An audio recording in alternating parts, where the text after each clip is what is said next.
Halo semuanya, perkenalkan nama saya Karel Gabriel Teti. Saya berasal dari kampus Esa Unggul Harapan Demokrasi. Saya dari Prodi Ilmu Keperawatan. Pada kesempatan kali ini, saya akan mempresentasikan sebuah hasil karya inovasi yang dirancang oleh kelompok saya, yaitu kelompok 6. Itu tentang sistem perencanaan aplikasi Mindcare. Nah, dalam presentasi ini, saya akan menjelaskan bagaimana sistem Mindcare dirancang, mulai dari konsep, desain, database, keamanan sistem, hingga teknologi yang digunakan dalam pengembangannya. Harapan saya yaitu melalui inovasi ini kita dapat menciptakan solusi digital yang tidak hanya praktis, tapi juga memberikan dampak positif bagi kesehatan mental masyarakat luas. Langsung saja kita mulai pembahasannya. Yang pertama yaitu aplikasi Mindcare merupakan platform berbasis mobile dan website yaitu progressive web app yang dirancang untuk meningkatkan kesehatan mental masyarakat melalui edukasi, pantauan, suasana hati, jurnal harian, dan layanan konseling daring. Sistem ini berorientasi pada user-centered design yang menggunakan pendekatan design thinking and evidence-based nursing practice atau EBNP. Yang kedua ada tujuan sistem. Nah, tujuan sistem ini dibagi menjadi 5. Yang pertama yaitu memberikan akses edukasi kesehatan mental yang mudah dan terpercaya. Yang kedua yaitu memfasilitasi konsultasi online dengan tenaga profesional, yaitu perawat jiwa atau psikolog. Yang ketiga yaitu menyediakan fitur mood tracker atau mindfulness dan jurnal reflektif untuk self monitoring. Yang keempat yaitu menjamin keamanan dan kerahasiaan data pengguna. Dan yang terakhir yaitu meningkatkan literasi dan kesadaran kesehatan mental masyarakat. Nah, yang ketiga yaitu metodologi pengembangan. Nah, di sini terbagi menjadi 2. Yang pertama ada pendekatan, yaitu pendekatan kami menggunakan design thinking dan prototyping metode prototype. Yang kedua adalah tahapan. Di tahapan ini ada empathize, define, ideate, prototype, dan test. Yang keempat ada analisis kebutuhan sistem. Analisis kebutuhan sistem ini dibagi menjadi 2. Yang pertama ada kebutuhan fungsional. Nah, kebutuhan fungsional ini ada login atau registrasi pengguna menggunakan email atau akun Google. Yang kedua ada mood tracker untuk mencatat dan menampilkan grafik suasana hati. Yang ketiga ada jurnal harian atau emotional diary untuk catatan reflektif. Yang selanjutnya ada konseling daring via chat dan video call. Yang selanjutnya ada mindfulness dan relaksasi berupa audio atau video latihan meditasi. Yang selanjutnya ada edukasi kesehatan mental berisi artikel, podcast, dan video. Selanjutnya ada komunitas dukungan positif yang berupa forum anonim. Selanjutnya ada notifikasi harian sebagai pengingat. Dan poin berikutnya ada dashboard admin untuk mengelola konten. Dan yang terakhir ada keamanan data dengan enkripsi atau autentifikasi 2 langkah. Yang kedua ada kebutuhan non-fungsional. Nah, kinerja aplikasi ini begitu cepat akan kami proses begitu cepat, yaitu kurang dari 2 detik per proses. Yang kedua ada keamanan data terenkripsi, yaitu AES 256. Yang ketiga ada kompatibilitas Android, iOS, dan browser. Jadi bisa digunakan di 3 device yang berbeda. Selanjutnya ada uptime server minimal 99%. Yang terakhir yaitu antarmuka mudah digunakan oleh semua kalangan. Jadi tidak ada batasan. Yang kelima ada desain sistem. Arsitektur sistem terdiri dari front yaitu React atau Flutter, backend Node, is atau Expression is, database-nya ada MongoDB, Atlas, serta layanan AI untuk menganalisis mood pengguna. Nah, di sini ada nomor 6, ada desain antarmuka, yaitu yang pertama ada halaman beranda berisi menu utama, mood, edukasi, konseling, komunitas. Yang kedua ada mood tracker, emoji, suasana hati, plus grafik mingguan. Yang ketiga ada konseling tombol, mulai chat, ada video call. Yang keempat ada edukasi, yaitu berupa artikel atau video edukatif dengan fitur pencarian. Yang kelima ada komunitas, yaitu forum diskusi anonim.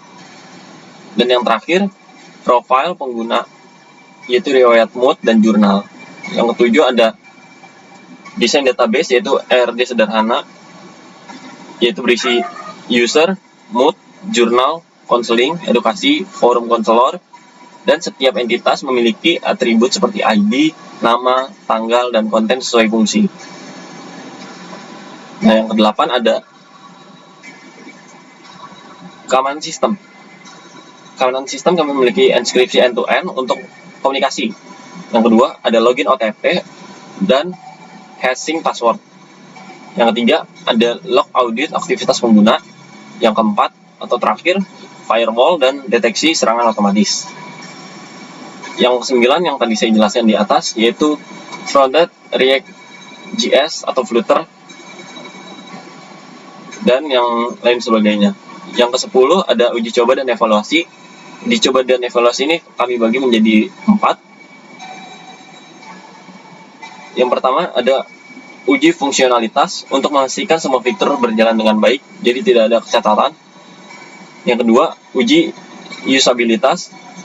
Yang ketiga ada uji keamanan.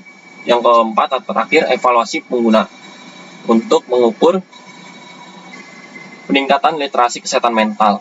Yang ke-11 ada keberlanjutan sistem. Nah, keberlanjutan sistem ini kami akan membuatnya menjadi 4. Yang pertama ada integrasi dengan BPJS Kesehatan dan telemedicine nasional.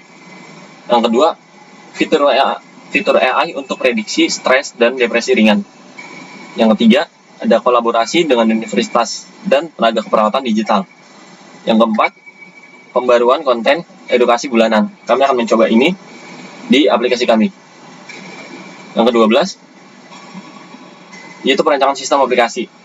Nah, bagian ini menjelaskan rancangan aplikasi Mindcare secara menyeluruh, mulai dari alur penggunaan, struktur, menu, hingga rancangan tampilan antarmuka pengguna. Nah, ini dibagi menjadi 3. Yang pertama ada diagram alur sistem atau flowchart pengguna.